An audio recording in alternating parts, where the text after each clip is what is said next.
video, we're going to discuss some things that you can do if the IRS has denied your request for innocent spouse relief.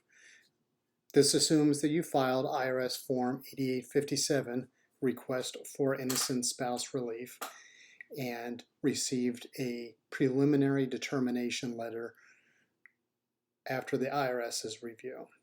So there are a couple of things that you should probably know from this letter. The date of the letter indicates how long you have to be able to appeal a decision. So as we're on the IRS website, you have 30 days from the date of the letter. So given the mail system, you might have a little bit less than 30 days to take action should you decide to. There are three things that you should probably take a look at doing. So the first would be to read and understand the IRS response letter, because it does go into detail for the decision. There should be a reference either within the Internal Revenue Code or somewhere in Treasury Department guidelines. There should be some sort of a reference that states why the IRS decided not to approve your request for innocent spouse relief.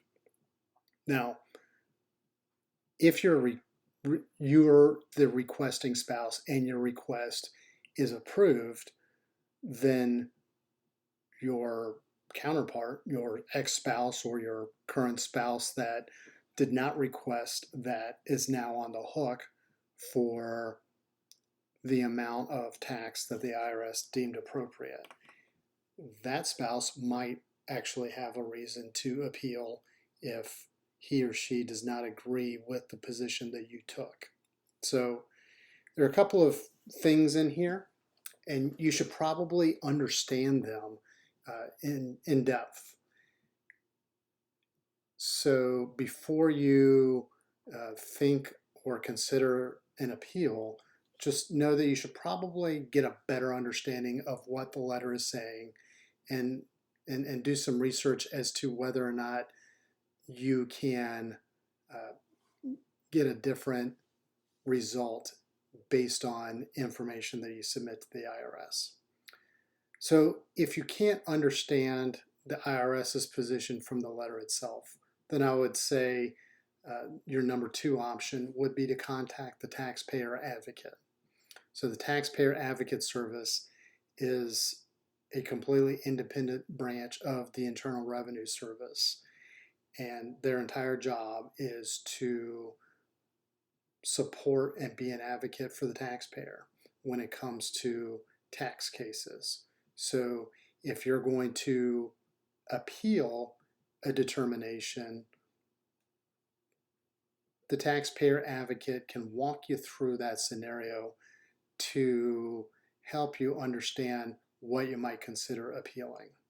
So if you want to call the taxpayer advocate, their toll-free number is 888-777-4778.